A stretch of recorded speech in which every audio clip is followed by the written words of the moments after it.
Let's go ahead and get started. Welcome, everybody. This is episode number 42. Jackie Robinson. I was thinking about it. I was like, it's 42, right? Yeah, 42. 42 is a significant. You turn that around, it's 24. Kobe Bryant. You know, Boom. I was waiting for you to say that. I was going to leave you that moment. Once you said 42, I was like, there's a significance there. There is. You know, I would be. I guess I'm not a very good vocabulary person, Chad. I guess the word would be like remiss, or I would feel bad if I didn't speak on regards to one of my favorite team and one of my favorite athletes of all time tragically passing away, and I'm very upset about it. I wasn't one of those people that got on Facebook and put all my feelings out there. I'm not that type of guy, but I do want to say it's a tragic event, and I feel bad for everybody involved in the situation. My heart goes out to their family and every family affected by it. Even the people that didn't even ever know him and they're still affected by it. My heart really goes out to those people because grief is a real thing. And I think this country was able to see that grief is real for everybody. Yeah. So it's fucked up because, it's fucked up because, like, what I like, you see people take everything different ways, but I think what that kind of situation does, me and Victoria were landing from Disneyland, and as soon as my internet came on, I that's when our group text came in, and you guys said that, and everybody's phone on the plane went ding, ding, ding, ding. I mean, everybody's like, "Whoa, did you?" And like, I mean, a kid next to me started crying because he plays basketball, and that was his hero, and like, for me, more than anything, I think like what a lot of people that unfortunately kind of cast a little bit of shade, like, oh, remember our soldiers and stuff. Like, we get all that, man. There's nothing wrong with people mourning and missing someone. Some people even brought up the bad stuff that he'd done. It's like, dude, there was one thing that really bugged me. Sorry to cut you off, Chad, but there's one thing that really bugged me is the first day that it happened. I mean, details are barely emerging, they don't even know how many people. They're first reporting 3 and then 5. And then I see all these social justice warriors hop online and say there was more people and we need to remember those names. And the unfortunate thing was those names weren't released until the next day, Yeah. And and it's out of respect for the families. Like, what people forgot for a long time is that notification of kin. That stuff used to be confidential. Mm-hmm.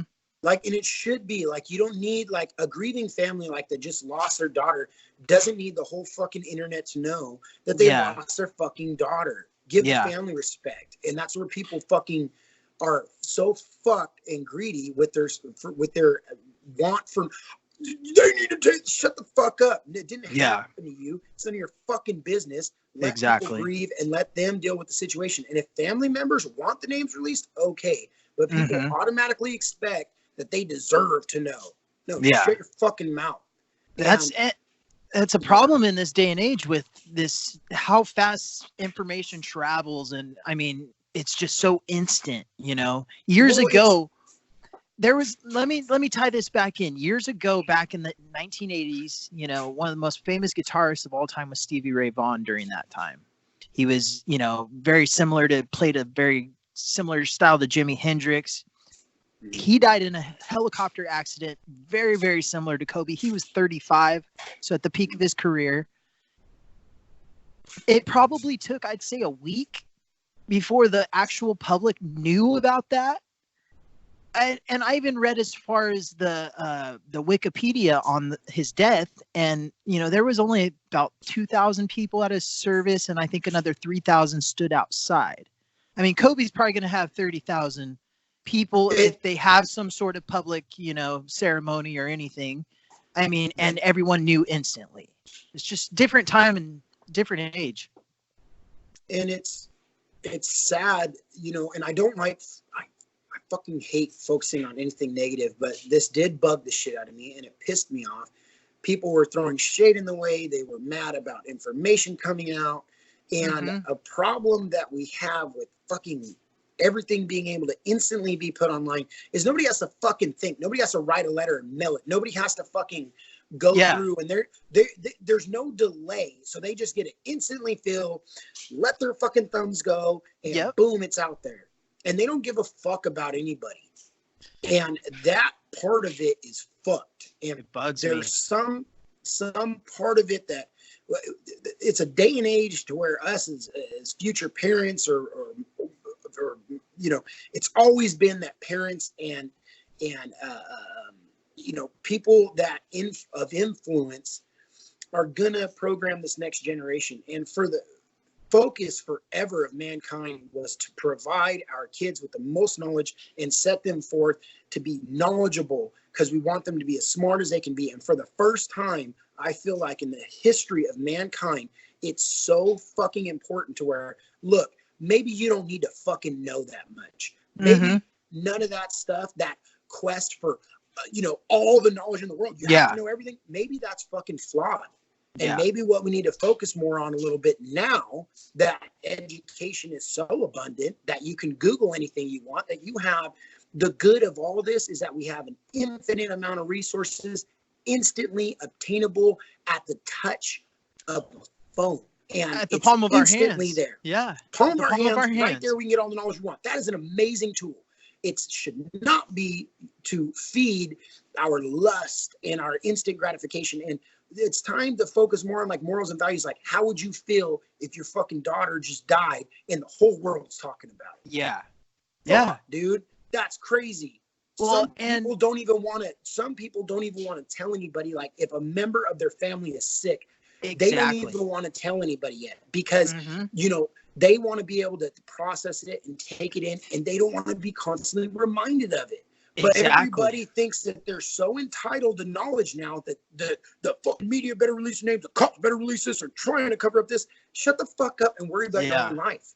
Exactly. Move on. And that's what, with all this said, what I was getting around to, that part frustrates the hell out of me. Yeah. But what it did for me is to be sitting on a plane, and I just to hear that news. Me and Victoria spoke about this, and it humanizes a tragedy. Yeah. It's not like we're trying to be special, but it's a name, it's a face that we've known, and they're gone. And to me, it exemplifies the true part as to where anybody in any position, anywhere, no matter how much money, no matter a private pilot, no matter what is going on in their lives, can be subject to such a tragedy. And that's humanizing. And people should slow the fuck down before they type, and maybe just realize that, wow, I should probably enjoy more fucking moments, because we don't know when our last is going to be, versus spend my time angry. You know, you say that and it makes me think. So when everything happened, I was in church, believe it or not, when I got the news. And I don't go to church very often, and it was just like, what in the world is happening? And it was just a reality check for me. And I kind of did like a little self-reflection that day, and you know, I decided, you know, I'm going to spend a lot of time with family this week. You know, I'm going to really appreciate those moments I have, because I don't know when my last day is. No one does. Well, and, you know, and just what you said right there, what you're saying is you're taking an extreme negative, and to be honest, you're making it a positive. Like, hey, if we want his loss to not be such a tragedy, what if his loss translated to all of us holding our loved ones a little tighter, all of us holding our sons, holding our daughters, holding our mothers, holding our fathers, and paying love forward and holding one another, going, wow, this could be the last time I seen you. Exactly. How about we take death and go that way with it than the hate? And that's that, you know, and like I said, I don't want to focus on the negative part of it too much. It was really unfortunate to see that, you know, that is a state of things, even though we know it happens, you know, there's ticks, and at different times you see different things. And that really spoke to me in a way that I was sad about it. And I don't like to, like I said, I don't like to talk about it, because I want to spend my time being positive and everything. And he was a great player, and the tributes have been amazing. And, you know, hold your loved ones close, you know, and you just don't know. It doesn't matter what you have. You're never protected, you know, all the way. You know, it can happen to anybody. Anybody. Absolutely anybody. What I felt like was one of the more crazy things about it, and I think why it felt like a loss for, almost a lot of people in this country, regardless if you liked him or didn't like him, Absolutely, or absolutely knew him. My dad, unfortunately, behind his pulpit on Sunday morning or Sunday evening at church, he goes, "Son, he plays for the Warriors, right?" I just shook my head like, "Dad, no, not no, even." But my dad's not a sports guy, but he still felt affected by it, you know. And I think that was the thing that about that tragedy. Yeah, it was horrific, and it was, one of the saddest things that's happened recently to us. Everyone felt like they knew him because they watched him grow up. It was everyone, a name and a face. But I mean, he's been in the media since he was a teenager, and we've seen him grow into a father, a man. And so, for him being in the media that long, I think everyone felt like I knew most of the facts about his helicopter and all this stuff before it was even coming out. I knew he had a private pilot, and, because I'm a fan. But, now everyone knows all these details. It's just crazy to me. It's just how we all connected from it. And I wish that it didn't take something like that for people to kind of bring back that humanity. It's common though. It's always, And I think that if you can pull something good out of it, like you said, spend a little time with your family. I mean, take things more serious in a way. Like, don't just act like you're going on vacation and, hey, I'll see you later. Give them a kiss, give them a hug. Well, it makes you like in the midst of things, and it happens more as you get older, and especially like for us where we're at in our age is we're really in a defining moment at this age where we're trying to define our careers and our futures and what we're going to be, and you're on the verge of getting married, families, like we are actually extending ourselves, beginning to extend it in the next generation. You spoke before we got live on the podcast, you taught your first kids class in jiu-jitsu, you're now influencing youth. You know what I mean? You're influencing people. And what happens is that we get so lost in trying to obtain, all these things that sometimes we forget, man, that it's really nice just to slow down and to be human for a second. Slow down in the field and be like, I got to remind myself all the time, Yeah. And like my son, dude, reminds me, like, I see him just fucking that bad, dude. Just fucking like in his own little world. Dude. He got, you know what I mean? He got a fuck cookie. He's fucking jacked. Fucking, we take him to Disneyland. He don't give a fuck about Disneyland. You see the slide, he's like, fuck yeah. I'm on this for hours. Like, dude, we're at Disneyland and you're riding a slide for fucking ever. Hey, whatever works. There's Mickey. Nah, fuck Mickey, man. I got to slide. Like, we could have went to the fucking park. But, and that, what I'm saying? We didn't have fun. Yeah. But with respect to that, that's what I love is that innocence, man. That's what fucking those children, and you see them, they draw you to this innocence. They get they're stuck on it. They get a teddy bear, they hold it in it. It's a reminder that that's as simple as we fucking are, dude. Yeah. And like for a person like myself, I choose to wake up and something like that. Like I'll never let my mind go the other way. I always just want to say like, wow, that's real. That's how simple it can be. Yep. Just like that. Like doesn't fucking, it doesn't matter how much money you have. Doesn't matter how much glory he obtained, greatn't. He obtained glory. Yeah. He obtained everything.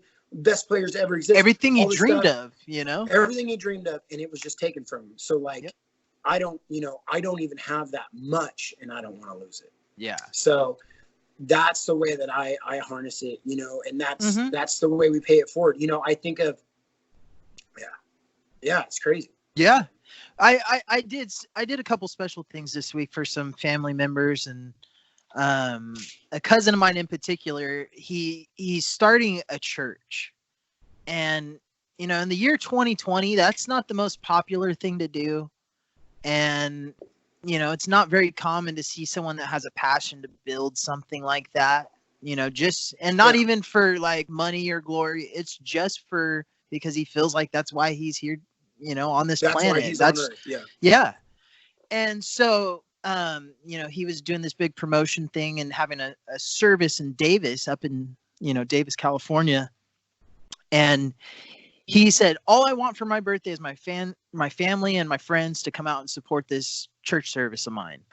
And so I told him, man, I said, you know what? I said, I respect him so much for what he's doing. I'm going to go out there and I want to support him. I'm not really into church. I don't want to go and hang out at church all day or, go through the motions. Yeah. Who does? But it's not for you. Yeah. I wanted to go and show him how much I support him and just show him I love him, Yeah. And I just, little things like that and little conversations I've had with people, and it really, I want to make sure I'm slowing down and enjoying those precious moments you have with your family, your friends. They don't come around often. They really don't. I mean, me and you have hung out 100 million times, and there's so many good moments we've had, but again, there's so many moments that we forget about. Yeah. And just sitting back, enjoying those moments, having a good time, and that's what it's all about. And yeah. we all could kind of grab something out of this and make ourselves a little bit better. Yeah, and it's it's a hard thing to do in the midst of you're building your business or your family. Oh yeah. Or we're all building something, whether we know it or not. Even when you're imploding, you're kind of building a destruction. Yeah. Whatever destructive it is, culture. You're always building something, and it's just wild in those moments that to see that sometimes. And Victoria's been very good about this to me, and she showed me selflessness in every regard. That's part of why I grow more in love with her all the time, because she never ceases to amaze me in how selfless she is. I have to talk her into being selfish. I gotta I'm like, fuck, just fucking do what you want, or fucking do it.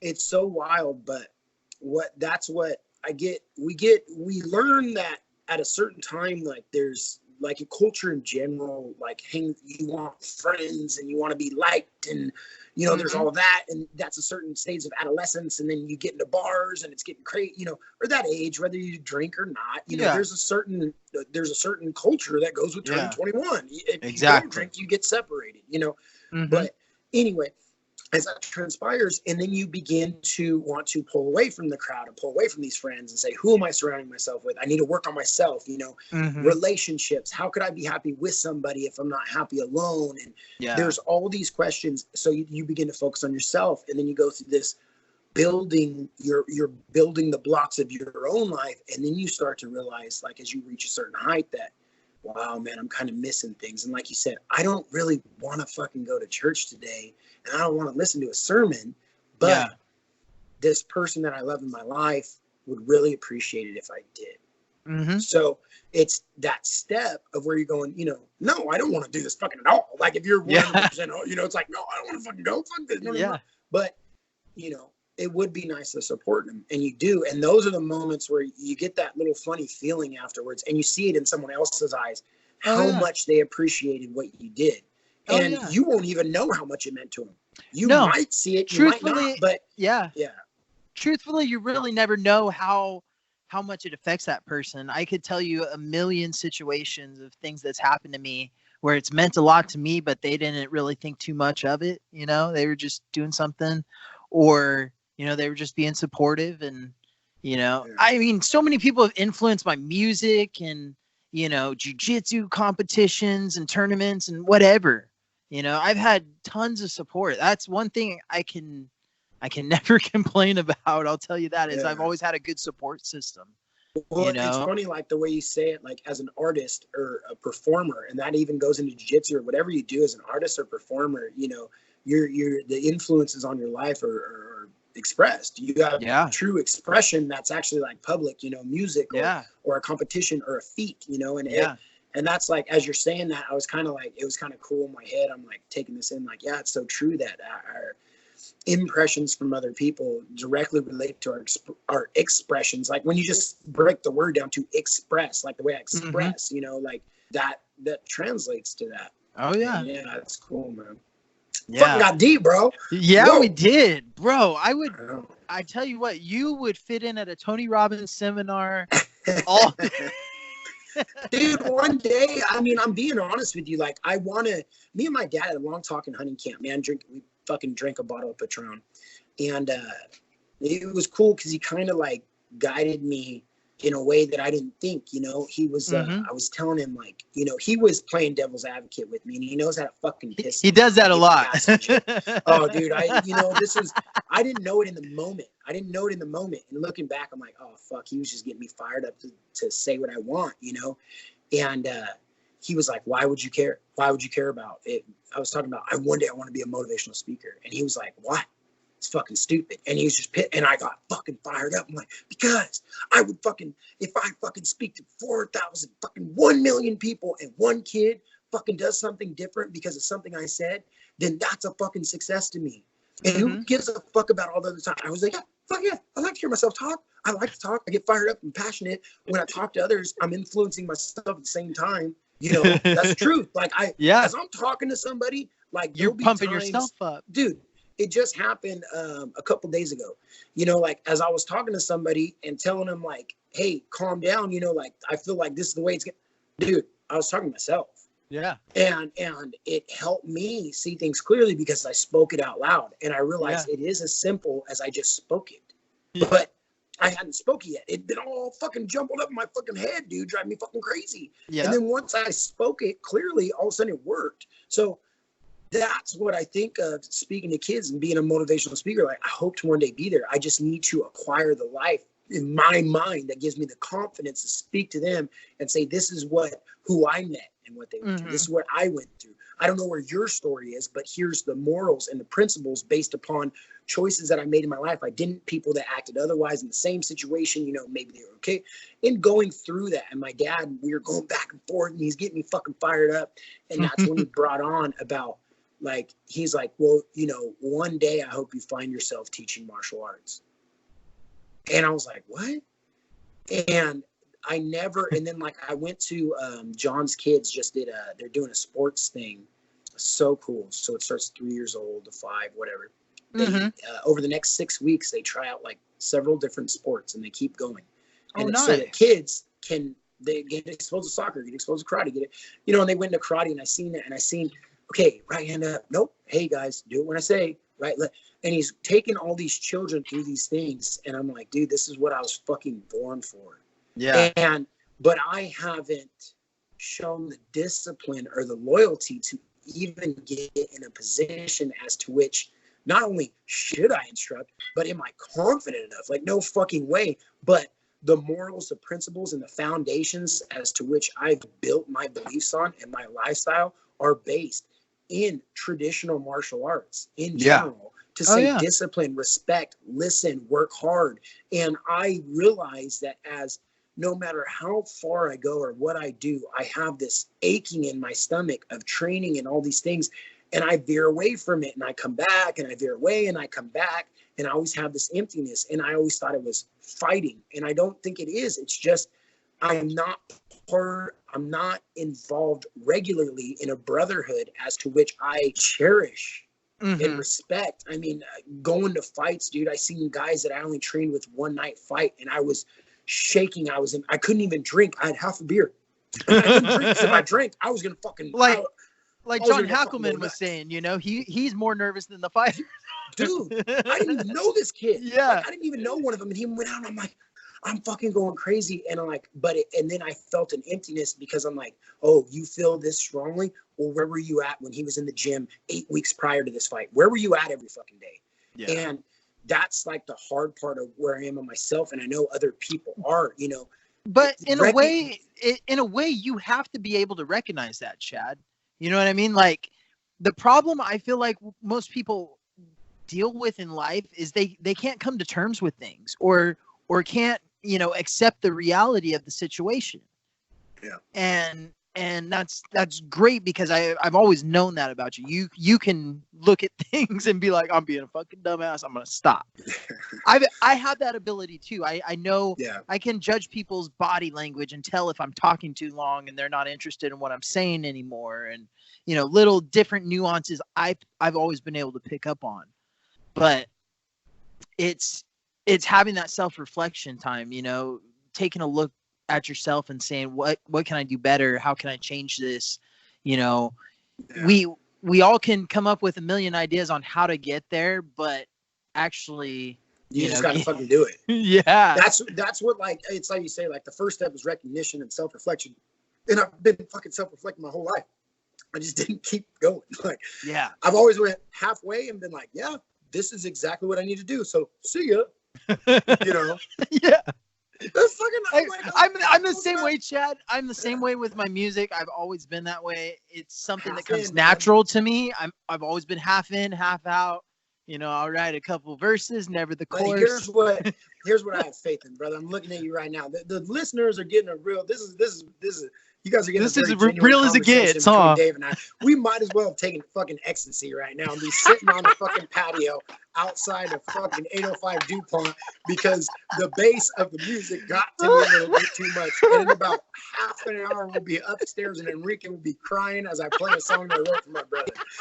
That is the level that we are playing on right now. Yeah. Okay. Yeah. But with in all truth, what I believe in.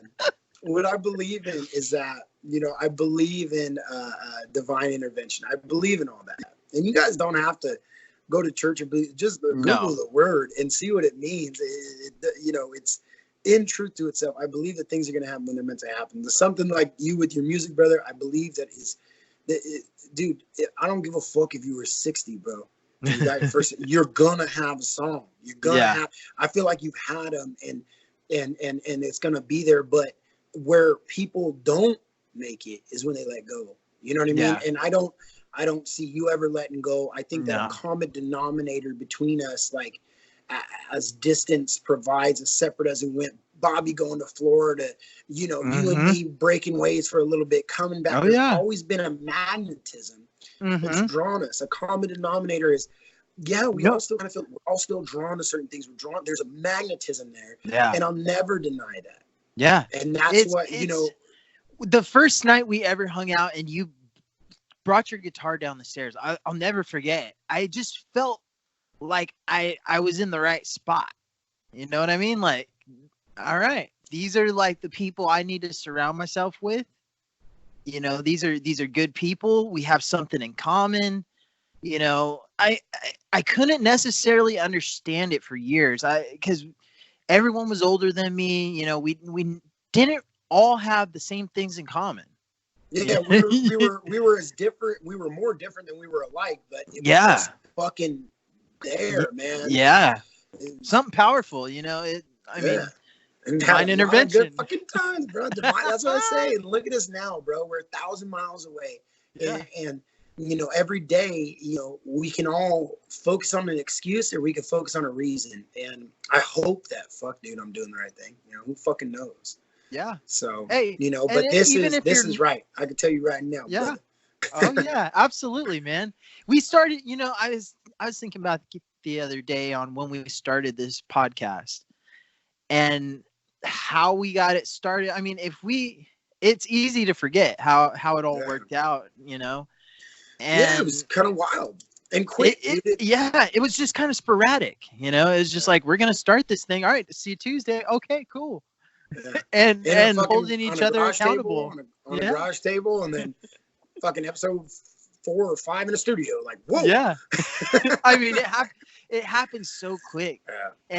And I mean, it's just fun, dude. I'm loving how everything's going. I don't stress about the show or I used to back in the day. Yeah, it was. I was paying attention to the numbers. I was freaking out about it. Paying attention to the things that didn't matter. Like we were saying, like what matters. Dude, tonight I went into shout out, by the way, BigDansNutrition.com. Dude, fucking great guys. So since I moved here, people have been telling me to go to Big Dan's Nutrition, and I haven't. Yeah, I haven't, and I don't know fucking why, dude. But I walked in there this evening. Fucking Damon and Big Dan were in there. And yeah, I bought a bunch of supplements.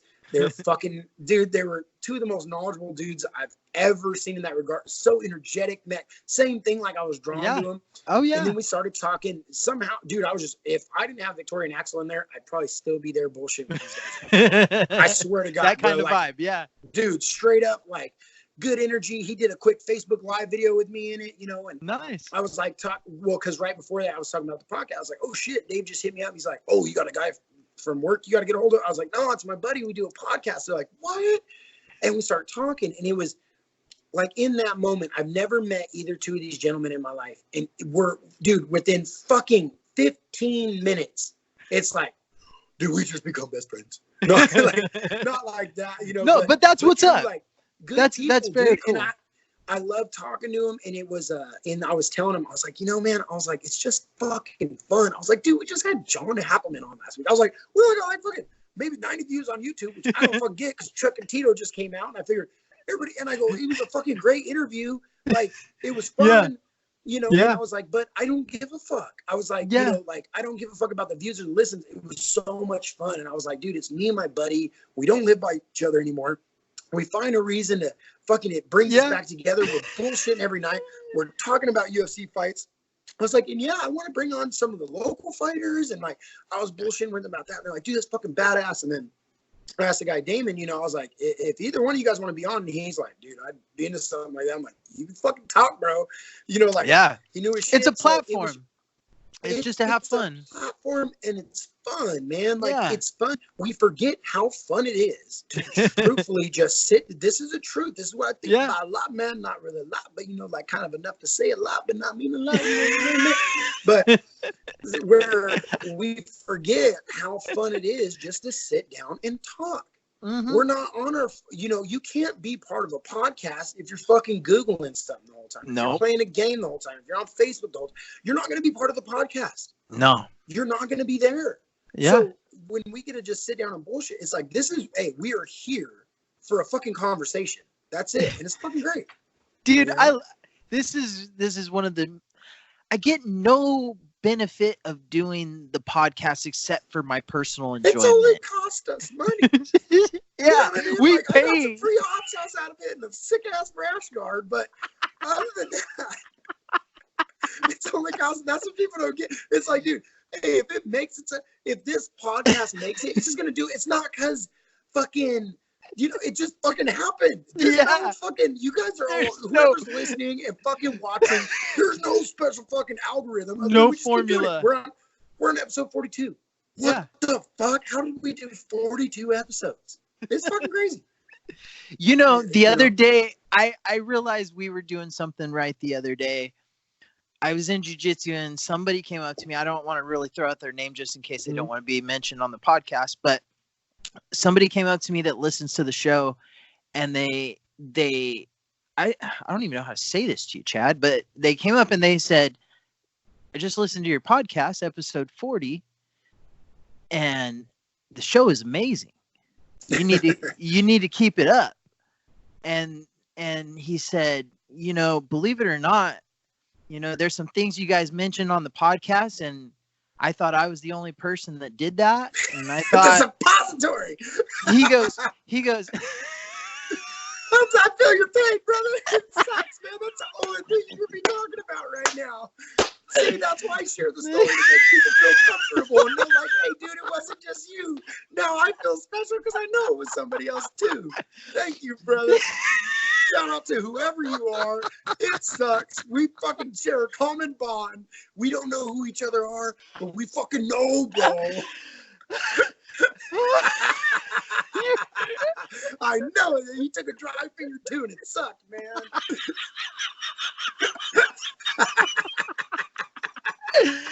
Oh.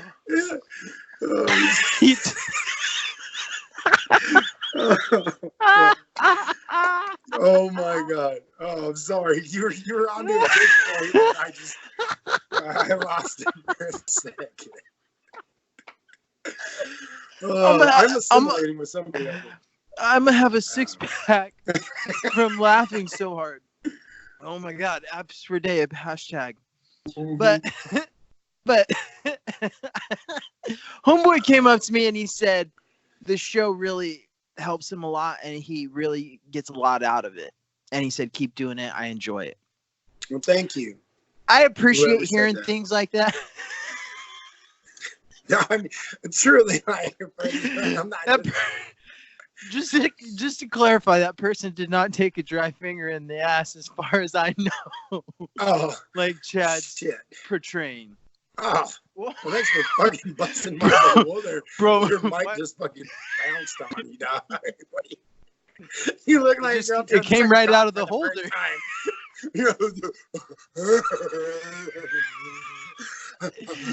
It came right out of the holder, bro. I seen it. Bro. Oh man, that was insane. Oh, shit.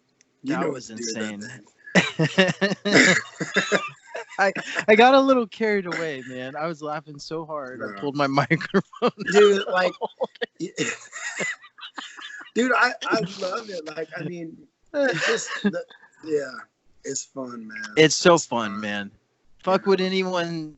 You know, believe it or not, anybody I say, hey, we got a podcast, download it, blah, blah, blah. They're always like, holy shit, that's pretty tight. And they're all intrigued about it.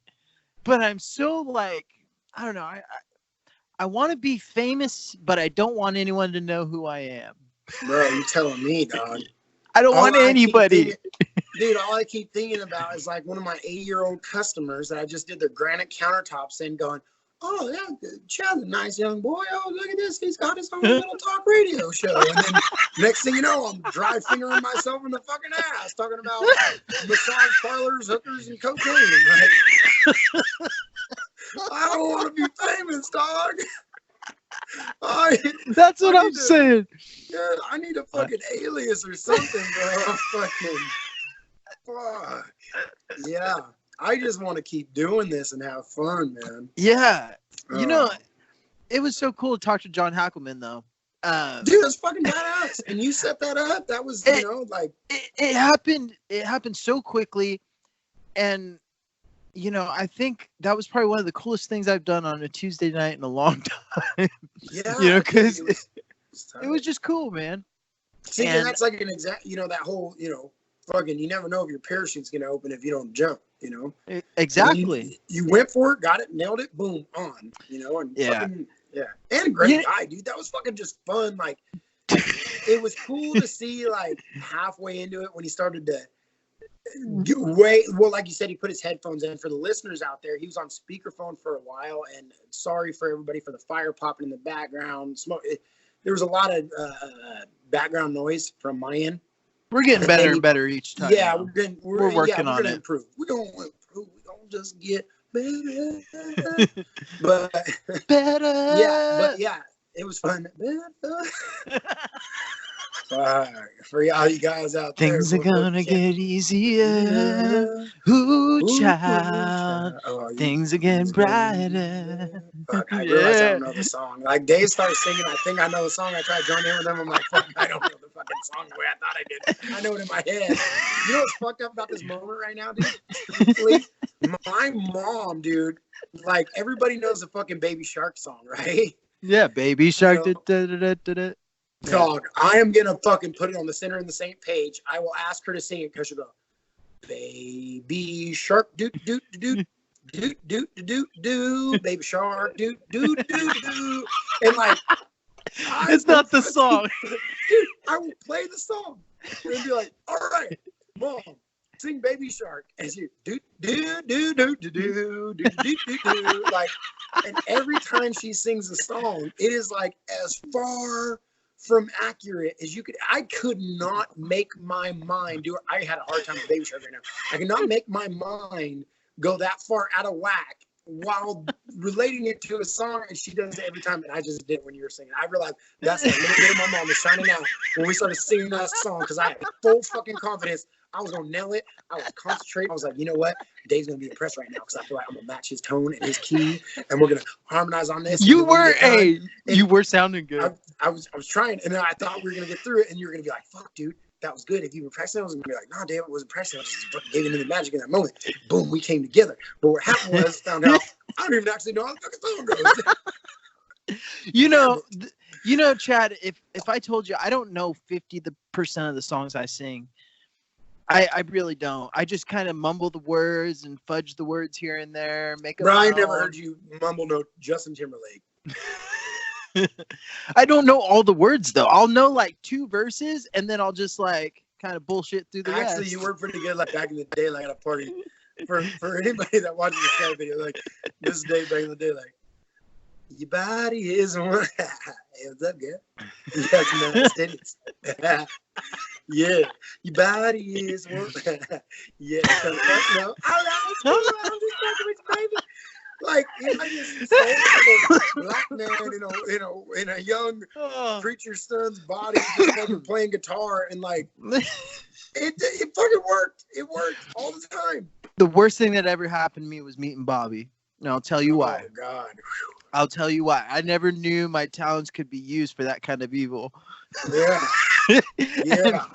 And Bobby showed me that one time, and I just ran with it. Yeah. Yeah, I have a specific story up here right now, and I laugh when I hear his version, and then I hear your version. Yeah. Mm-hmm. Oh, Lord. And Enrique, you too, buddy. If you're listening, we're there. We haven't forgot about him. Yeah, you don't just get away with an old switcheroony.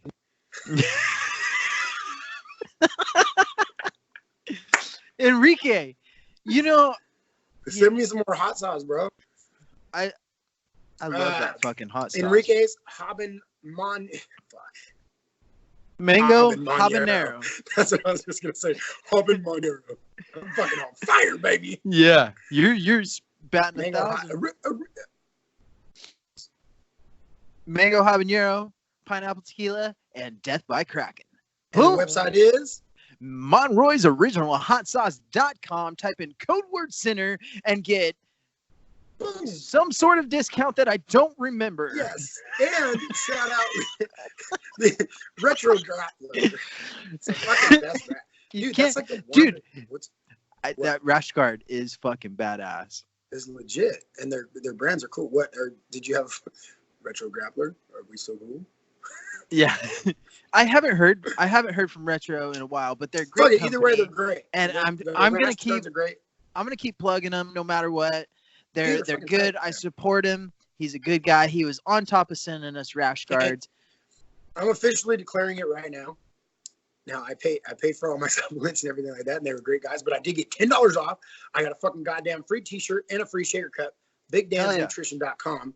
They're fucking badass. They're an official sponsor unofficially. Yeah. So Big Dan's Nutrition, are they out in Washington or Idaho? Dude, they're in both. So they're in Lewiston, they're in Moscow, they're in Pullman, they're in Spokane. He's branched off to several directions. Dude, they're true, like fucking badass group of guys. Like they were. Yeah. It was fun, dude. It was fun. It's tough. We're kind of limited here to Max Muscle, and you kind of just got to go in and trust whatever they're saying. Or GNC or some of those big boxes. Good. What I would say, if anything, on this is here's what I fucking learned today. And shout out to Anthony Zuniga and his shop. Muscle supplements. Yeah. Right. He's doing great out there. He's in Oklahoma. Sorry. And if anybody, Yukon, Oklahoma, guys, go see him. Yeah. And he shipped me out supplements, gave me a T-shirt and everything. What I'll say in that, and Anthony will appreciate this to this regard. Support your local supplement shop. Mm-hmm. You might not think that it's one. I did not pay any extra. Anthony Zuniga Muscle Supplements didn't charge me fucking any great extra fee than Amazon. I got great customer service. I got shit shipped to me, and I got a free T-shirt. And I bet Anthony Zuniga probably sponsors, little leagues, everything in his local community. As a matter of fact, I know he supports his community. I know he does support too. Him. Here locally, our local supplement shop is Big Dan's Nutrition. I just met these guys. I'm mad at myself that I've been here a year and a half. I didn't fucking go in there.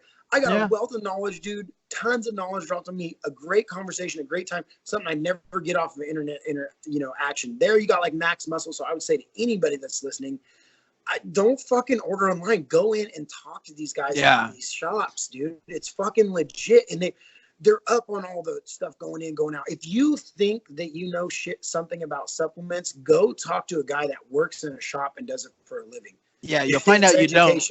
Yeah, it's educational. Well, I was like, dude, I started talking to him about all this stuff, and it was cool to see where everything's going and everything. But I couldn't say enough good about them. And like I said, there's Anthony, and I have to throw everybody out there because I'm not trying to throw anybody out. I'm just saying, like, fuck, dude, each time I've been in a local shop, it was great. And when I dealt with the local shop that was in Oklahoma and I'm in Idaho, it was still fucking great. I'm talking with real people. I'm ordering real products. I'm getting an education and finding out what works for me. So the education has a dollar value. And you might find out that it's not that much more expensive. If you're, $1 on 40 is worth it. Mm-hmm. Yeah. And that's Big Dan's Nutrition. Yeah, his website's bigdansnutrition.com. So yeah. Go check him out, guys. Give him a like on Facebook, on Instagram. I'm sure he's on there. Yeah. Big Dan's Nutrition. I'm sure that there's ways to order his supplements online. Yeah, bigdansnutrition.com. And he's got all the stacks, and he's got pro hormones. He's got regular, protein powders, everything. Like, he's a social media guy too. He goes live all the time, and dude, just an exuberant, personality and good guy. And dude, this motherfucker he's across the shop, and he's telling me how many milligrams of absolutely fucking everything that was on that label's in there. And then I'm going to the next one. He's telling me everything in there, and the guy was a computer. And then his manager of the store, Damon, it was like they were competing for who had the most knowledge, but not competing. It wasn't weird like that. Yeah. They were just both like dropping insane amounts of kryptonite, ting, bing, ning, ning, ning, ning, ning, beta, beta, beta, beta, boom, boom, boom, boom, boom. And dude, I thought I was somebody that knew something about that a little bit, and found out I don't know shit. Yeah, you just listen at that point. I'm like, I'll tell you what, I like what you said about that. Here's what I did. You want to know how I made my choices on pre-workout? Yeah. And fucking protein and everything? He goes, well, we got free samples of all these. I said, okay, tried that one. Try that one. So I'm going to go with that one. He goes, why? I said, because I like the flavor. And what you said, they all do really cool shit. And I kind of like what you said. I go, I can't repeat back to you what you said about this one, but what you said about this one. Yeah, I remember I liked it. Then what you said about that one, like that one sounded good too, but this one sounded like it had a little bit more of that thing that you said that I wanted more of. Sounded like that. And then the flavor kind of made me think, maybe I do want more of what he said that one has. Dude, speaking of supplements. Go ahead. I'm sorry. I walk in thinking I'm gonna get these. I'm gonna shock them, right? Axel behind me, right? Fucking Victoria's with me, and they're all, hey, what's up? How can I help you? I was like, hey, you guys, this is my first time in here. Here's my son. He's 2.5 years old, and I want to get him jacked. He's like, check it out. Here's a protein right here. Here's a protein I give my son. I give him, and I'm like. And then the other dude was like, yeah, I give my son a little bit of this. He stopped eating meat, and he wasn't getting any protein. He went through this weird stage where he wasn't eating meat. So I just give him a little bit of tiny scoop, and I just monitor his protein and make sure that he got exactly what he needed there. And I'm like, bro, I was fucking around. I thought it was That's how you know they know what they're doing. No. Now, Axel's about to fucking start getting protein. Because he don't like me right now. He's fucking trying to be some little fag vegetarian. No offense. Oh, but it's all right. Not during dinner. Not during dinner. Yep. Not during dinner. 75%. Yeah. 75%. No offense, Diaz brothers, but the shit's gay being fucking vegetarian and shit. It's fucking weird. You know what I'm saying? Eat some fucking meat. Dude, Amanda's been sending me all these hate messages about being vegan. She hates it. Amanda. Well, yeah, my fiance, prep, bro. Yeah. Oh. It's fucked up. You put it anytime like we do. If you're a man and you're doing a hardcore diet and you got a good woman, guess what? Yeah. You're putting all the stress on your woman. Yeah. You know what I'm saying? If you got a bad woman, she ain't stressing at all because she ain't getting a meal. She's like, whatever. If you got a good woman, she's going to be stressed out and a little bit upset with you for doing that diet. Yeah, Amanda's pretty upset. It better pay off in libido and abs. Yeah. Well, hey, I'm ready to go. I'm feeling strong. The vegan diet really helped what I was looking for it to help. Some stomach issues I was struggling with during the morning time. I feel great from it, and I'm gonna continue to eat a lot cleaner. I'm not gonna be 100% vegan all the time. Did you get like so as you're going through that? Sorry guys, I don't mean to clear my throat in the mic. I like lean in the mic to clear my throat.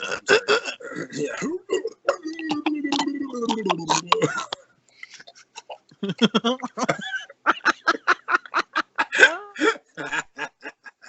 But did you acquire like not necessarily even any new taste, but like acquire more of a yearning taste for like different vegetables and shit? Because you were just going through the diet, so all of a sudden you're like, wow, this is starting to taste better and better, and your body started wanting it more.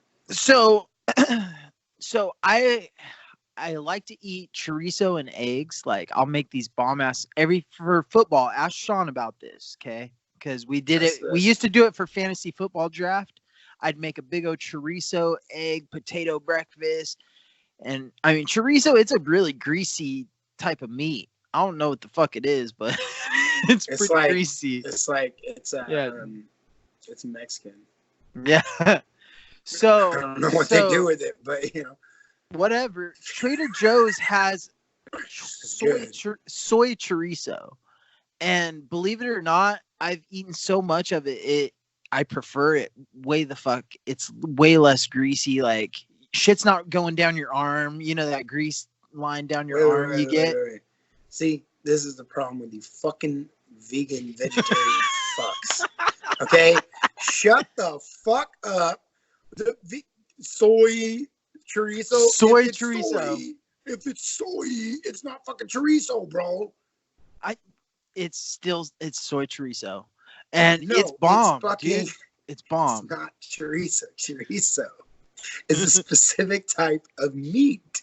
I get that. Soy, if their meat isn't in there, it's not chorizo anymore. It's soy flavored like chorizo. Explain this to me, Chad, because you can go and buy beef chorizo. You can buy pork chorizo.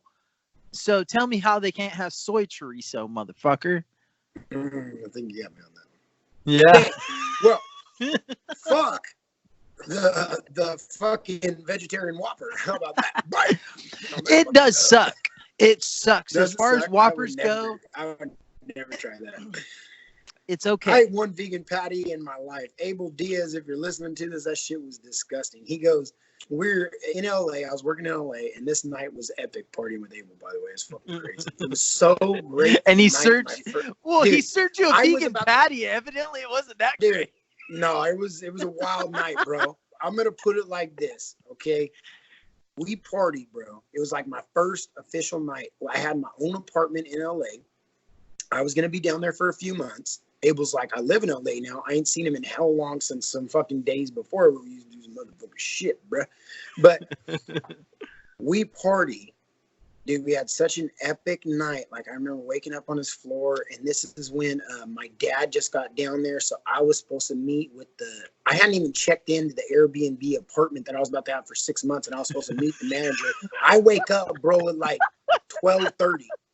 Like 1 o'clock in the afternoon, and I got like 40 missed calls and fucking 60 texts on my phone. Oh, I'm like, I was supposed to be fucking, and I just never hung out with Abel again the next few months. The only time that I seen him, actually, I lied, because we went into Cron Gracie's and we trained jiu-jitsu there like 2 nights or 1 night. I saw that. You posted a picture of that. That was it. And Abel, he goes, everybody, because I met apparently a lot of people that night, and I know I did. I mean, I know I met a lot of fucking people that night, and they all kept saying, "Where's your buddy Chad?" And he goes, "Dude, I just told him, I think he's just trying to be a good guy." Because I knew, bro, after that one night of partying, and I behaved. You know what I mean? I behaved, and I knew that if this is night 1, I cannot do night 3, yet alone night 67.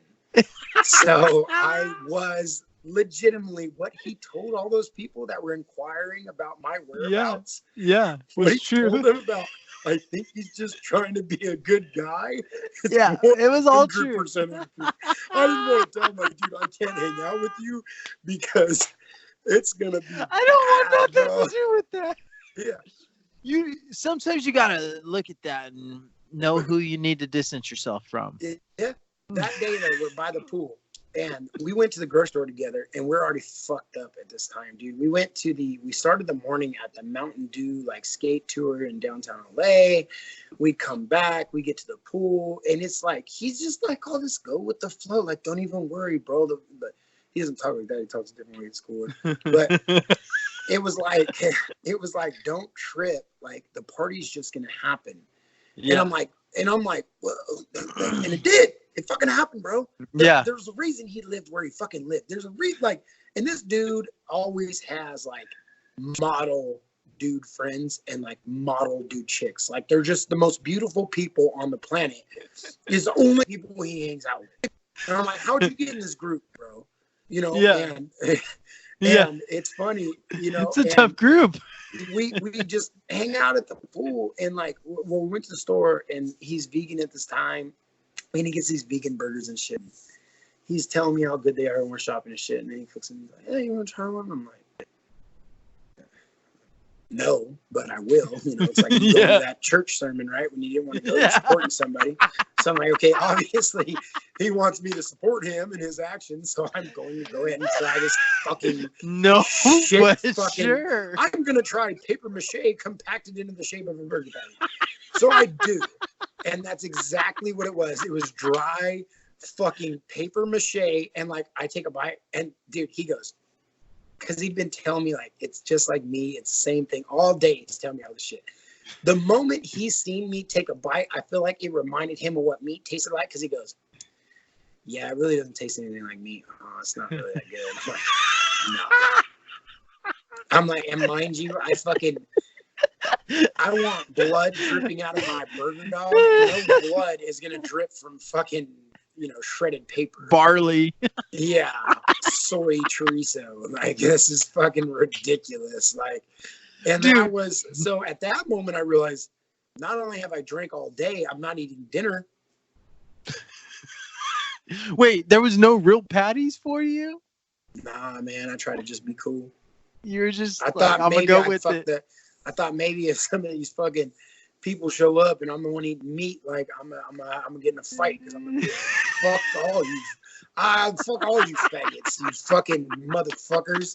Like, Abel's cool, but all you guys are a bunch of fucking faggots. Mm-hmm. And I don't mean that you guys literally, but I mean literally, you know. Yeah, but literally. Yeah. But I mean, you know, respect. You know what's funny, Chad, is when I first went vegan. Me and Amanda were out shopping. I found these vegan burgers, right? And I'm like, oh, there ain't no fucking bullshit in them. It's barley, it's fucking carrots, it's ground fucking celery, you know, a bunch of bullshit, nasty shit. And so I decided to make myself a double burger. You know, if I'm gonna do vegan, I'm doing it right. I'm gonna eat 2 patties. Did you spice it up with some Velveeta cheese? No, I use vegan fucking cheese.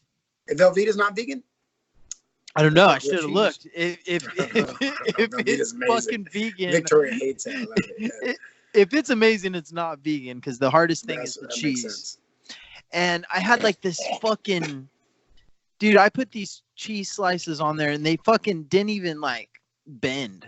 Like they just I know exactly what you're talking about. When I was doing keto, the low carb cheeses, it's like a fucking crispy piece of paper. Like you're trying to melt it around the burger, and it just fucking. As I was putting it on the burger, it started crumbling away. Like, it was just sad, you know? It's fucked up.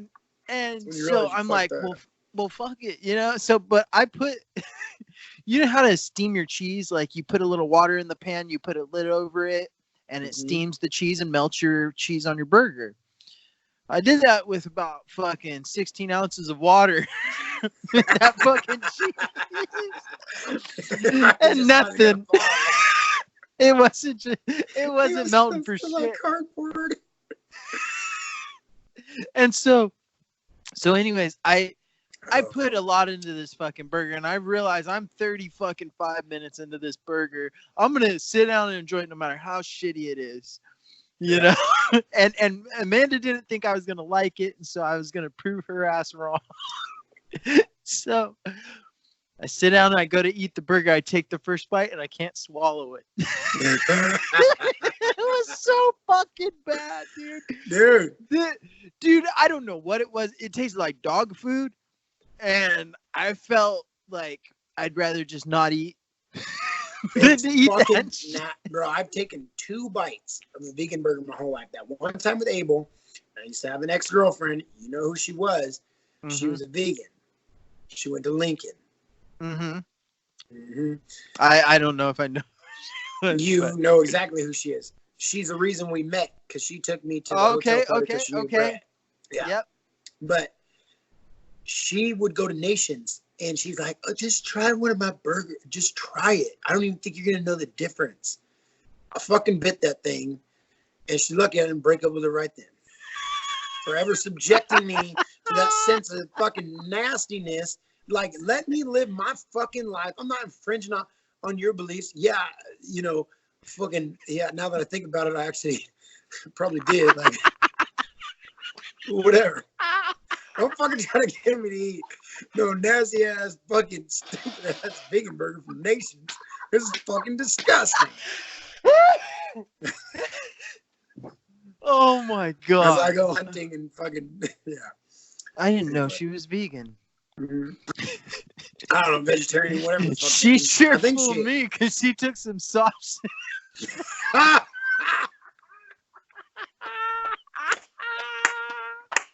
You see how much you like the fucking meat.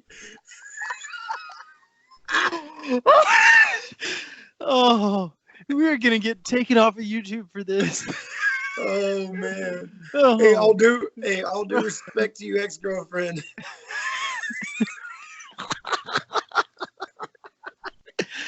We're bad people, Chad. We're bad people. We're good guys, man. We're good guys. Just, you know, sharing the joys of the truths of the world, brother. The joys of the truths of the world. If people knew half the shit that we fucking think, this world would be a crazy place. Consider to say live. I'm looking at a camera by myself. I thought it was gonna be a good idea. Start drinking wine and smoke a cigar on that, because I'm like, hey guys, I'm not gonna smoke a cigar on the podcast no more. I'm gonna smoke a cigar here. I don't smoke normally, but you know, I smoke like what it does my head makes me. You get some views on that? One. And your mom or Victoria? Dude, it didn't tell me, bro. All I seen is one pop up, one go away. And then, like, a couple minutes later, one popped up, one went away. I'm like, apparently that's fucking interesting. So, and I think, like, I kept thinking, like, oh, at first I was talking, and it doesn't say nothing. And I'm thinking, like, oh, people are about to just pop on here. Comments are going to start going up. I'm like, hey, guys, I can't tell if anybody's watching, or if you're watching, just send me a comment. And I'm like, I keep clicking the shit. I'm like, okay, nothing's working. And then all of a sudden, a number 1 pops up. I'm like, oh, shit. Okay, so nobody was watching. There's one person now. And I'm like, okay, I'm trying to figure out this comment thing if it pops up. So if you can hear me comment, the 1 went away. And then I'm like, look, now I know I'm talking to nobody again. And then 1 pops back up. So I'm trying to say comment again. And I keep playing with the screen. Like they're obviously commenting, right? That one person is obviously commenting. It's me and them at this point. You know, and they fucking just, they dumped off too, man. So I never got no comments. Oh, it's so hard to. It's very hard. It's very hard to keep your audience on a live feed. Like, well, dude, you gotta have something like cool going on. I feel like it's a good thing I didn't have 2 more drinks in me or something, and that I truthfully felt like I was like looking at myself, bro. Like right now, like I can see myself, and I was like looking at just me. Not the split screen with you. You know, like right now I'm looking in my eyes. Right now I'm looking at me. Yeah. And I was just by myself on the screen. And I'm taking a sip of the wine. I'm like, that tastes good. I'm taking a sip of the cigar. And like, I I started thinking about the Kobe thing. Like, you seen how mad I got on that shit? Yeah. And I'm like, maybe I should talk about that. And I'm like, that's not a good idea, Chad. I'm like, don't do it by yourself. And I'm like, all right, maybe and then I'm like, maybe, and I started thinking, Mr. Optimist Positivity over here. I'm like, dude, I can write a lot of shit right now. You know what I mean? I can start going off, and I'm like, and I'm trying to stay busy talking, and the whole time in the back of my mind, I'm like, let it go, bro. And then, let it go, bro. And it's like, what you fucking doing, dog? The sinner and the saint. Yeah. Let it go. Victoria's like, I'm not. Don't do it, I'm not. Oh my gosh, they're right half the time though. Yeah, you know what I mean. Like when they that say means that we're right shit. half the time. If you say they're right half the time, what you're really saying is we're right half the time. Well, I mean that means we're all winning. Bro, glass half full. We're all winning. If it's 50-50, we're all winning. You know what I'm saying? Yeah. Yep. Ain't no winning, but wait. Oh man, I messed it up. I wish I had a guitar. I'd just start. I got a little song in my soul. I feel like. No song in my soul. Let the guitar flow. Let me lose control. Might not all be winning, but at least we're men and not women. So I got myself a little testosterone, and baby, we bone. Cause I'm slinging the dick, and I hope you like it. Oh, baby, got a cigarette? Let me light it. Man, that's ATG. After sex, if I impress your body, laying on my bed. And if you don't want to fuck, then baby, just open your mouth and give me some head. Hell, ain't nothing wrong with sucking a little dick. Hope you can handle it. Let me touch your tonsil, baby. Then you know you can drive me crazy. Spoons in your mouth, my bad. Do you spit or swallow? I don't know, but I'm going to find out right now. See how like that last version rhymed because I just fucked up. Tickle their tonsils, tickle their fucking stomach. Huh? Bro. Oh. With all the women listeners out there, I'm not a chauvinist, and I respect you as women, and I feel like, the only reason you're not as equal as men is because you don't compete against us. That's it. According to John Hackleman. Dude, I wanted to be like, that is the moment where I want to be like, bro, me and you were having a beer right now. What? Me and you were having a fucking beer right now. Dude, we got to get into this conversation. What was so funny was when he was talking about how he's never been drunk, you were trying to drink your beer. And I see you're like, mm-hmm. Did you see me keep trying to go out of screen? Yeah. I kept like, I don't want to. I'm like, I just had that feeling, dog. Like, I don't want him to see me drinking beer, and like, dude. And it was stupid because I had a Bud Light and a Truly. I had that Truly for making fun of Bobby, and I'm like, I was gonna try to drink that too, and then like I drink my Bud Light, and then like I drink that. But yeah, I was, dude. And I'm like, hold up, because if I was drinking a soda, I totally go. You go. Yeah, you've never drank before. Okay. Yeah. That did surprise me that he's never drank, because I always thought Chuck, like, he just because he looked like he said he's never been drunk. Yeah, but Chuck Liddell seems like a partier. He's always seemed like it's well known. Chuck Liddell's a partier, man. Yeah, you know what I'm saying? So I just expected John to.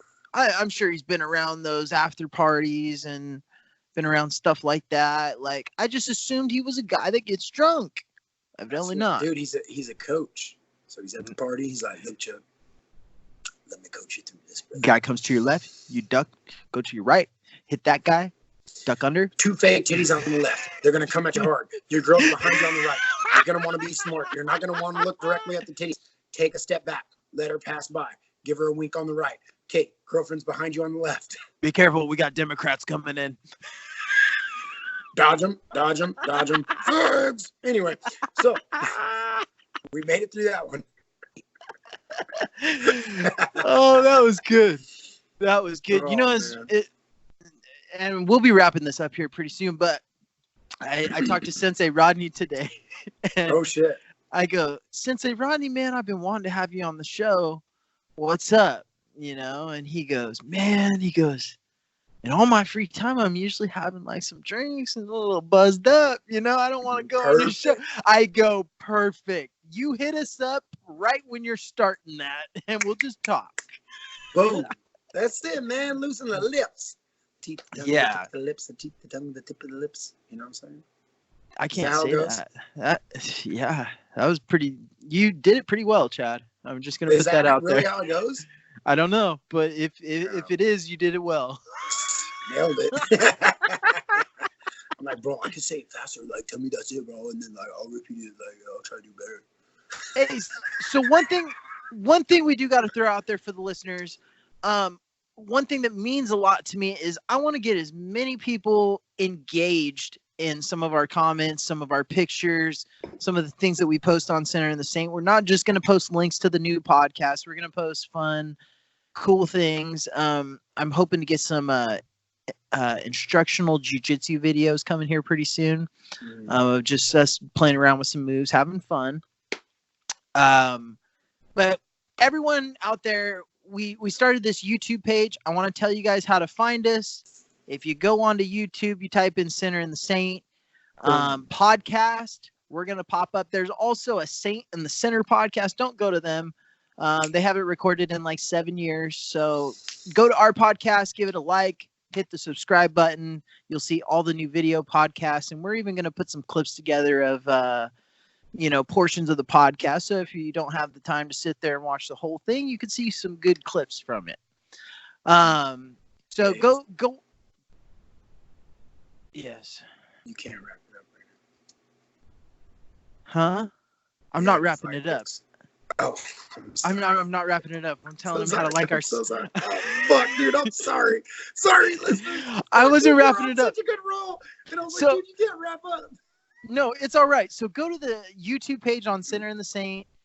Give it a subscribe. If we get 20 subscriptions in the month of February, fucking Chad is gonna do the video naked. He's already confirmed that, and hopefully we don't get pulled off of YouTube. But he is definitely gonna be naked, doing the podcast on the video. So make sure you guys like the YouTube page and subscribe to that. And hit the bell for notifications. I wasn't wrapping up the show, buddy.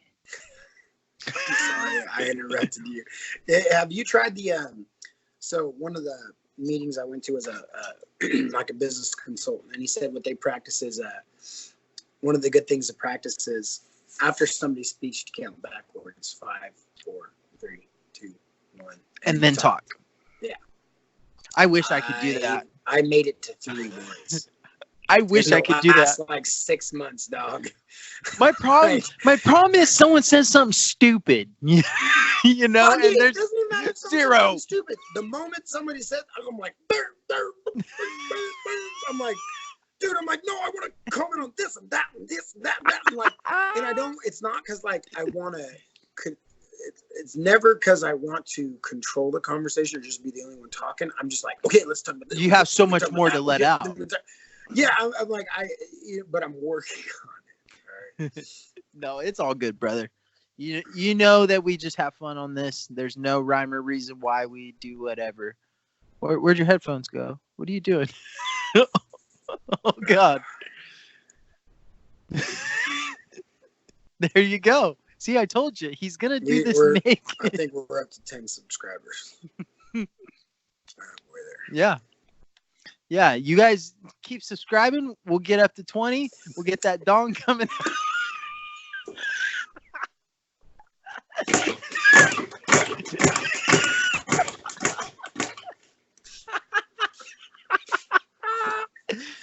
Just imagine that. Just imagine that. Chad over there hitting that punching bag. I do, you dick. With this chorizo hanging out. Oh, man. Oh shit. So what you said we were gonna go over some fight picks. What do we got coming Well, up? we got the podcast is gonna air. We got to get the bets. I'm -5, right? Connor dropped Cerrone. We're even. I'm -5. So we'll just go into the main card. Okay. And this is John Jones' card, right? John Jones card this weekend, February 8th. We're gonna go through it quick because we do kind of got to wrap up. It's all right. Derek Lewis, heavyweight bout versus Alir Latif. Derek Lewis. I don't even care who he's fighting. My boy Derek Lewis is gonna come in there with some heat. He was injured. So is he gonna knock him out, decision, or TKO? It's probably gonna be a TKO. It's gonna be like a big droppage. He's gonna have to go on and finish a couple punches on top. But I think Derek Lewis has been injured he's been injured for a while. I'd like to see him fight healthy. I'd like to see him fight with a good back. Yeah, I'm with you. So no bet there. Okay, we got Mirsad Bektik versus must be from Khabib's camp, huh? Yeah, Dan Ice. I don't even know these guys, but they're 145ers. Mirsad Bektik. What's their records? Dan Ice. I don't have that written down. Oh. See, like we're on the Skype, so like I tried to prepare before. Went to the UFC app, wrote the fight card down.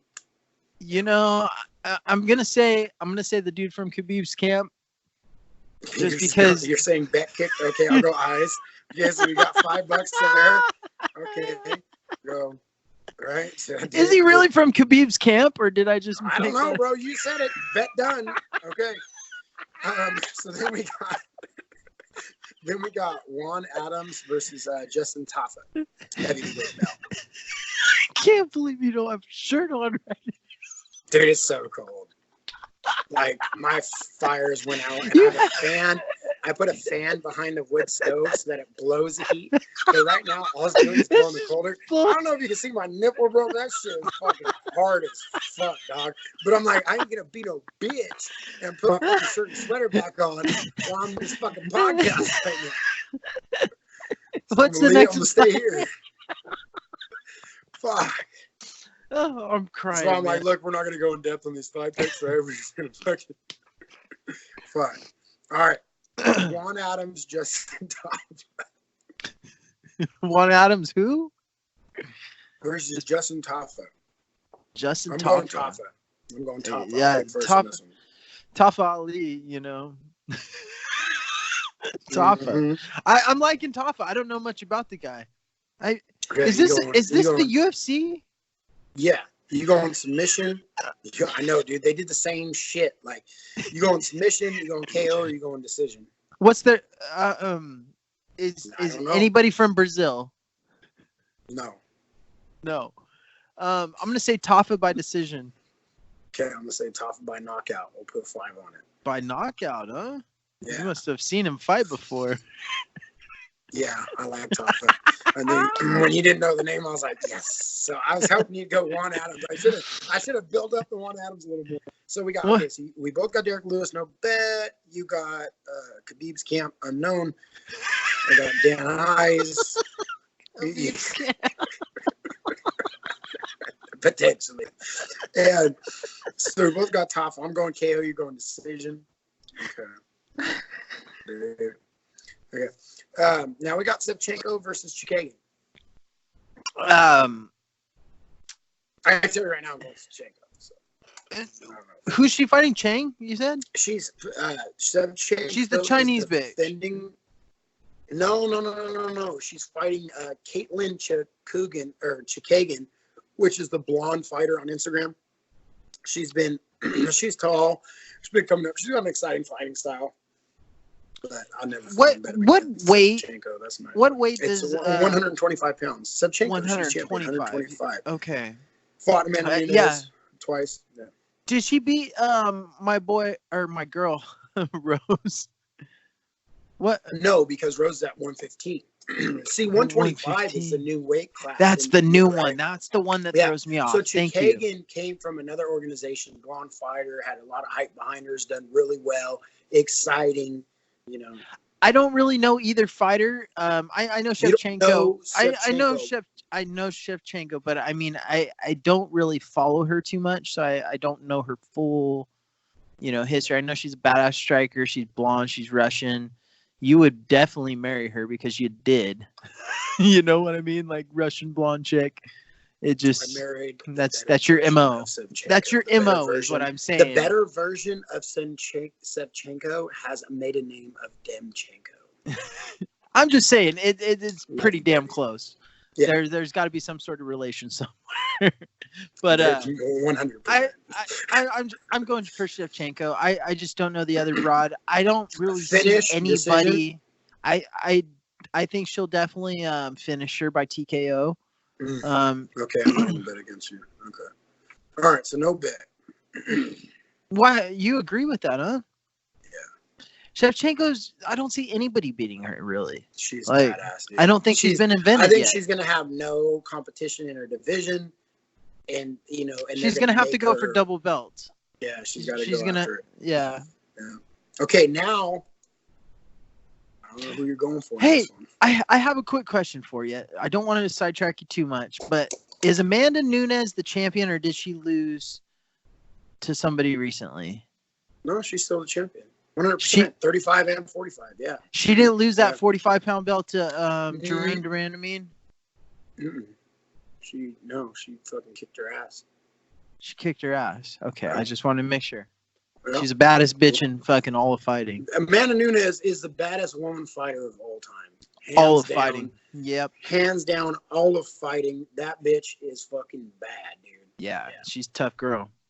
Yeah. What's the one we got? Is this co-main or main? This is main now. This is main. They're co-maining it. They're co-maining it with. It's a title fight. Shevchenko versus, dude. I can't believe you don't know Chikagan. Like this women's co-main. You know me. I'm not fucking that much into women's fighting. Yeah, I might have a hard on for Shevchenko, but I feel like no. I just feel like Shevchenko is a lesser version of my wife. So second place Shevchenko, first place Demchenko. Yeah. So just if I was gonna bone anybody other than my wife, it'd be her. That's all I'm saying.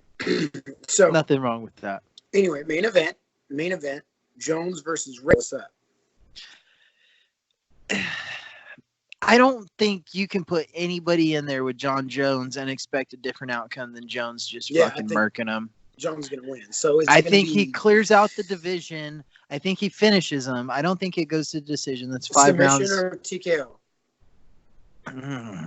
That's a tough one. That's probably the toughest question you've asked me about this whole fight card. I think he's going to TKO him. I'm going to go submission. That would be our... It's been a little while since Sean's finished somebody by submission, so I'd like to see that. If it does happen, I wouldn't mind the 10 or 20 or however much it is on the main that we do.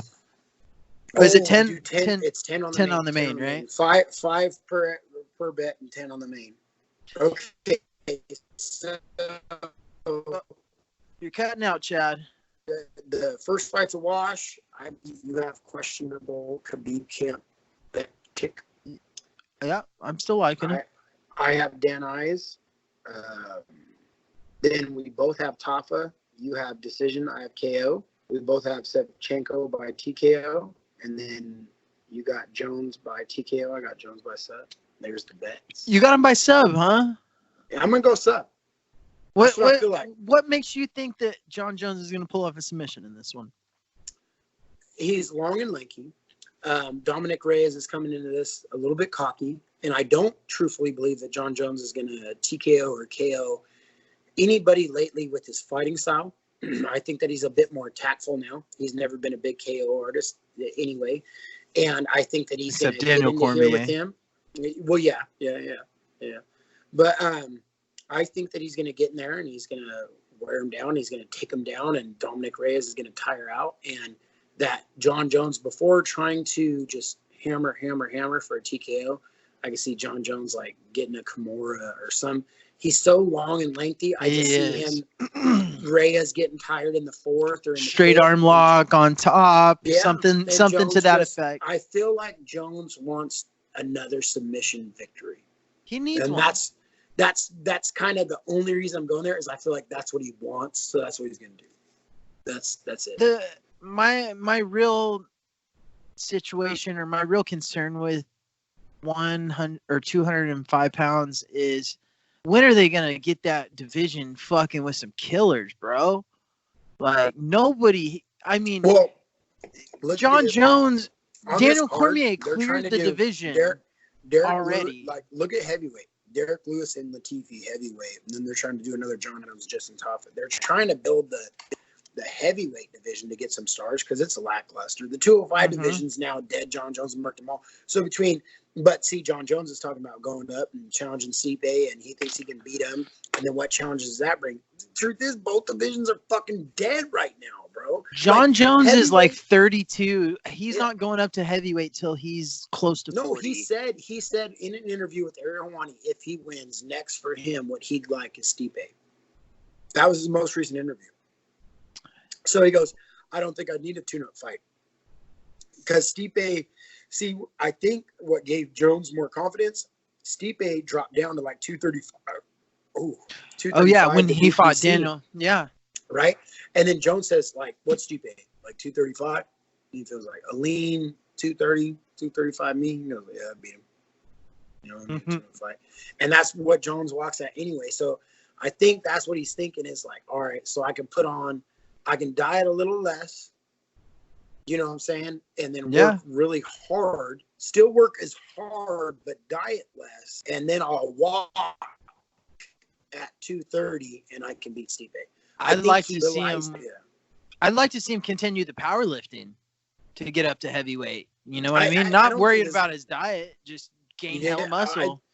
I don't give a fuck about what he does. I just want to see him fight. I think John Jones, I think that once you hit that, like, and I think it's proven maybe I used to think 185 can kind of handle a lot of divisions, but I think 285 is more that number. Because you think of Yoel Romero 205. Fuck, I'd pay to watch it. Yoel Romero, you know, Paulo Costa, but they're giant guys for the fucking 185. But those 205 division, I don't think sees that much craziness in the heavyweights. No, so I think that like John Jones at 205, I don't even think he needs to do nothing different. I think that a 205 pound fighter can fight be at heavyweight. The greatest. Can fight it. You know, can beat Randy Couture. Even back in the day, Ken Shamrock used to fight at heavyweight every once in a while. I feel like the 205 is that difference between, like, if you're a 205er and you're fighting a giant and he's a monster and he's great, I feel like the 205 is going to go, all I need to do is last 2 rounds. Yeah. So I feel like at that 205 pound weight difference, you're so much bigger than all the other smaller guys that, you know, you can kind of, you know, use Randy Couture, Tim Sylvia. Right. And then you're big enough to tackle anybody heavier than you because they're going to have a cardio issue and everything like that. So I feel like John Jones at 205 is probably the like, that's the real pound for pound, like removed from, like, because obviously Mighty Mouse, you know, like, yeah. I get it depends on how you look at pound for pound, but I look at pound for pound as this dude can beat anybody in the world. Yeah, I don't give a not to say, oh, your skills pound for pound. I mean, that's really what it's supposed to be. Pound for pound is supposed to be your skills at any weight class would be the best. So a Mighty Mouse at 265 pounds would be the best. But the truth is, Mighty Mouse could never exist at 205 pounds. Yeah.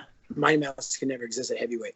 John Jones at 205 can exist at you know, no weight smaller. But the point is, that man is the baddest man. I think he is, dude. I mean, the only like Stipe would be interesting, but the only person that Brock I have Lesnar. questions on, no, I don't even. I think that. Truthfully, I think that'd be fun, but I think that John Jones, like, I just feel like he'd avoid Brock enough to wear him out and then just kind of cut him up with elbows, you know, like just wear him down. But Rumble Johnson's timing and power, he's big. That's I feel like Jones's kryptonite. That man, that style, that's it. Could be. You've been saying that for years. Yeah. Everyone's kryptonite. I feel like Anthony Rumble Johnson could be Jones's deal to where he just boom. And that, you know what I mean? Like, I could see that. You know what I mean? And other than that, and I don't even think that Anthony Rumble Johnson is better than John Jones. I just think that Anthony Rumble Johnson stylistically might be able to have that slight bit of kryptonite for John Jones. But John Jones is the baddest man on the planet. Did you hear the same thing I heard, saying that Anthony Johnson is going to make a return fight heavyweight? He's been talking about it. He was saying, but see, I think they were trying to get him to come back and fight Francis Ngannou. And he's like, fuck that. I ain't fighting that motherfucker unless it's for a belt. Which makes complete sense. Like, oh yeah, bro, welcome back to the UFC. Fight the Nigerian nightmare with that Kamaru Usman. But I mean, the real fucking Nigerian nightmare is fucking goddamn fucking. That's Kamaru Usman's name? Yeah, Nigerian nightmare. What a loser. Yeah. I cannot stand him. Oh, yeah. I don't even. That's a whole nother topic. But they were trying to bring. But if you've seen his Instagram now, dude, he lost hella weight and he's trim and fit. So yeah, that motherfucker's coming back. And all he keeps posting is his highlights. That's it. Yeah, I like it. So he's coming back. I think I bet he's waiting to see what happens with John Jones Reyes. He's waiting to see if John Jones goes to heavyweight. And I mean, I hope that they bring him back. They give him a tune-up fight. Like if you're Rumble Johnson, I get it, bro. You're saying title, you're just going to come back for that. But God, I hope you knock somebody out first and then go title next. Exactly. Why not, man? Get 2 fights in 3 months. Like, it's not that big of a deal. Stay in shape. Can you make up, get the nerves out and then go. Can you make that argument that he fights DC first as a warm-up? I mean, does that make sense to you? DC's beat Rumble twice. DC says the only fight interests him is Stipe, and that's it. There's no way that DC signs that contract. DC would be like, why would I fight?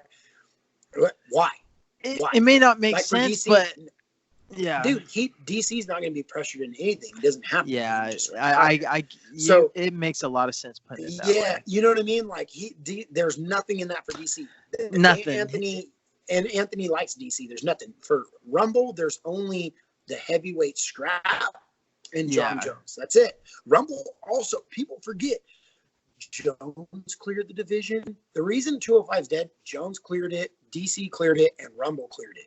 Now, everybody forgets, Rumble knocked out everyone at DC, and fucking Jones went to decision with Gustafsson, everyone. Rumble knocked them all out. And then Rumble just lost to DC, but it was beautiful trifecta between Jones, twice, DC, right? And Rumble Johnson. But Rumble Johnson and Jones never met. Yeah. Bobby called that. I was arguing with him. I was like, dude, Jones is gonna, Rumble's gonna get DC, and Bobby's like, dude, you're underestimating DC, and I was, Yeah. Bobby's right. I usually underestimate him too. The only time I didn't was against John, but I mean, he's a good fighter. I don't know. I always think he's gonna lose. I always think he's gonna lose. Dude, DC's just. I'm wrong. He's just a workhorse, dude. He's a workhorse dad, bro. Like, I love DC, bro. And then my dad hates him because he cries. I'm like, fuck you, man. I cry. Yeah, he's a little fag. Well, all right. Well, we better wrap this thing. Yeah, I'm fucking freezing. My nipples are hard as fuck. I can cut glass. Yeah, I was a little worried about you catching hypothermia and coronavirus. Yeah, bro. We know you're not ever going to get coronavirus because you only drink Budweiser. Exactly. Ladies and gentlemen, this podcast. All right. Well, hey, thank you guys, everybody, for listening, for tuning in. Chad, you got anything you want to get out there for the fans? I just want to say, hey, you guys, get out there, man. If you guys are listening, just share the page, tell your friends, tell whatever. It is cool. I know, to get listens, to get likes, to get anything. The biggest thing that I would say that means to us is that we have analytics to show potential sponsors. The only reason we want sponsors is so that we can fucking, get a logo recreated. Yeah. Share the page, make some t-shirts, just have a little bit more fun with it, man. We're not out here to fucking to be superstars. We just want to be able to maybe pay for the mixer or the mic that we're on. That's it, brother. Yeah. Yeah, that's now, simple. I'm I being like it. Dead serious, honest with that. It's so much fucking fun, and we could bring you more guests, and we could bring you more people, and we have those lines up. But to tell you guys the truth, we want to be able to bring those guests into a comfortable environment with more microphones, more headphones, more things. Believe it or not, we have a great network of people. We have a great lineup of guests that we want to bring on. We're just trying to organize accordingly to bring them on and give you guys more shit and banter to listen to. Exactly. And you know what? Thank you everyone that's continued to support the podcast from day one. Our very loyal listeners. You guys know who you are. I don't need to call you out by name. We appreciate everyone that's new to the podcast and just getting into it. Continue to like us. Go find us on YouTube. Go find us on Libsyn. Also on Facebook, Center in the Saint 209. And if you've ever fucking took a dry finger in the ass, we got something in common. I remember, Chad, mine wasn't dry. Vaseline glove. No, I got for the listeners out there, I fucking fingered Chad in jiu-jitsu one time. He did. He fucking straight up in my gi just and like looked at Dennis and was like, "Ha ha!" Just like, the shit just slid right in. Facts, bro. It slid right in. In my butt. It slid right in. It was loose as a goose. It's just thank you. Now it's comfortable. Whatever. Thank you everybody for listening. We are out. Love you, brother. Go put your shirt on. I know, it's so cold. I have to take a piss so bad. It is literally 32 degrees.